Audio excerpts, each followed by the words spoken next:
say ne wo ye bema na wo bema swede akafra wo ye bema na akwati so a yendi eya wo fo no ena yemfa so bone mbo wo so mantimi atete wo maye anase suku na ye de wo mo ekono ade kire papa bia enu ho no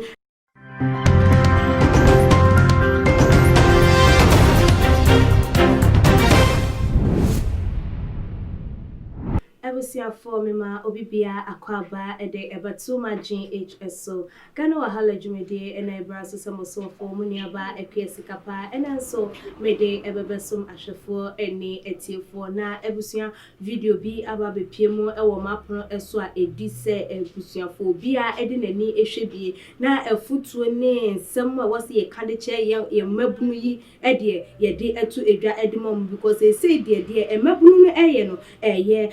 ensem na asa ne bebera ensenum no enyumako bi na so yasen ma ye de edwumedi ebebeso mo abrene abrebia mama Juliet Ventures eka ho ebia chese ba ne nchensen wo ba wo kitchen esiesie di a ubenya eye enyoma pam ewo mama Juliet Ventures fana number ewo eye screen no eso ebiem so be hu na so eye ewo abeka La Paz network facing so eka ho ana chese wo mo so eba na edan eso ebodi a wo mo eye ade ye papa mbema nchensen wo de bebo dan so na ama eye enchansen enso beto ewia bebo na so na huso ensisa de biara eda loan master enso abepiem wa hanuma so ye government we kan kwan dia we de wato edi wose so ye aban adwuma yenim na usika fa controller na ebiem nso so no affordability kwan dia wono nso so e wakonya ne sese wono nso betimi aboa ama sika wo pe ede aka wo dia wo fie ho na wo dia your project no wa ye ede amam na ebusuafo ye bo era ensem no emu a ne upcoming slay queens such as wo mo by cast slay queens amamunim say they say the social media so ayefo ama obi asori onya fa phone otwamfonyi ni naked pictures ne de keka ho de bebeto ho no chese wo ye eye celebrity na say wo slay ewo emu na no na chese enkwada wotimi hu say omo wie eye senior high school enche ye yi wo mo ede wo mo ho ewremu a na abusua video ni mu no ukotie nsem a eye enkwada nketo ya na say yenuanom mayi e kan abusua wo sen ebefem na nsem omo nsem nyina eye say say die wo mo kire emema type a wo mo epe NHS wo mo de emema sebi monimu a emema nyina etwa eyempoa say ne wo ye bema na wo bema swede akafra memba eye wo mo epona no wo ye obi a wo mawrewu a memba honum say wo busu ni nyia wo mo hian chese wo nantia papa ya ensem a enkwada yi eka na ye nuanom eka ide na chese asifim ye ankasa na abusua pani kwhwe mo man kwhwe eye wo mo ensem no ye ba ye beto aso. Hi. We bema na akwati so a yendi achia yendi anonya kokwa yendi shwana se gunsa yendi okoya na wabra yendi usisi momra yendi omawrewu a yendi omatom tashia yendi uni 5k yendi ukwa na wabra yendi ubusu ni nwia yendi uni 6 packs a yendi onetra papa ya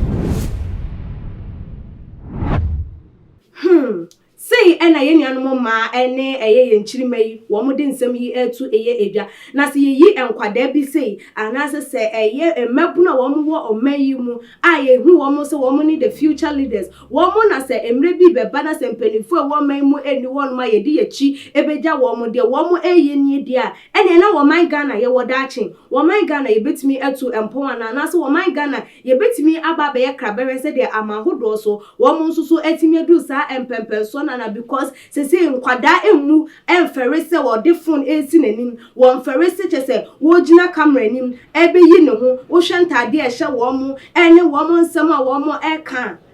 tintiti eben ene ye de etiti wo so bo no yemfa bo hwan because wo makọ school wo mo anya wofo ne wo matena ni nyina mu no ensisare anase nsakraye ntimi ambo o mabrabom na so wo mutimi nya akokodro idi sa eye ensem we ya den na yenka eye awofo na ntete wo mo meye na nti e wo sesese awofo ema wo mani enko wo mo ma eho ni titu ne ema ene mema nyina because yenyi bi mfim mema so wankobọ kro no a obehu na wi e na wonum se oba nso so no se wambedane slekwe na no so de wo ye eye adefofom eye awofo no ene yemfa so bone mbo wo so mantimi atete wo mo maye anase sukuu na ye de wo mo ekono ade kire papa bia enu wonum eye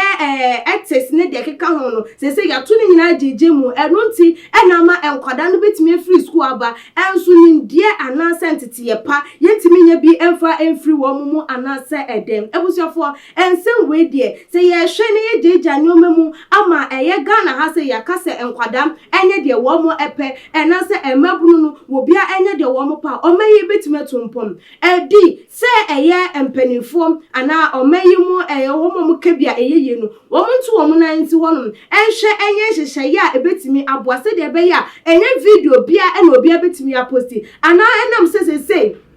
freedom of worship, freedom of movement, freedom of speech ne de keka hunti yenjai na no obia enye de wope na ye sanso so a omanyi ebetimi asini ye se de ye hwehwe na ana se enkwada yi se ye hu wo mo so wo mo yese ya ye hwehwe mra bia ebetimi atwe wo ma so na eno ebetimi ama wo mo agya wo mo ne ye ne wo mo so a wo mo dan na di ana abusua we de meto e de ma mo se mo nso so a mo wo fie mo fo ma dwenche emfa mmfm ye because de ekoso ya kan we nye de dika wenye de tosu mienu wenye de tosu miensa ade a ekoso enam say ye TV ene de ye hwehwe e wo social media so enu ntie mo obi atimi ye bie no enu nti na menkwada no so ensua sei ana se eyentete ya enfree eye awofo honom enu nti ena ma enkwada no edan sai suban ene ne ye bi sei edi fobra e wo to ma GH your comment section ebie mo so like videos na share e wo all the social media platforms so obetimi follow ye e wo ye IG page to ma GH_Facebook and so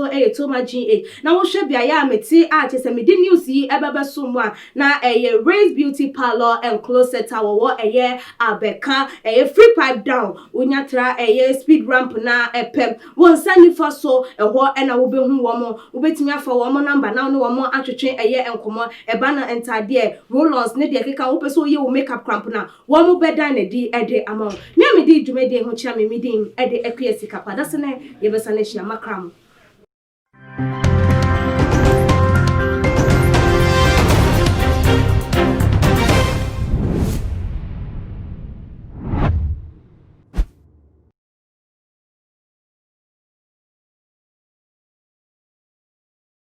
Fit and yes, anything, and your friend saying mechanic.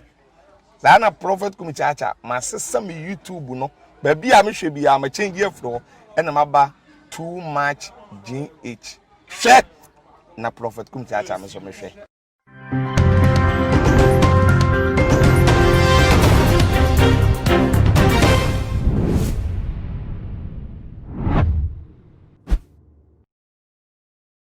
Too much GH.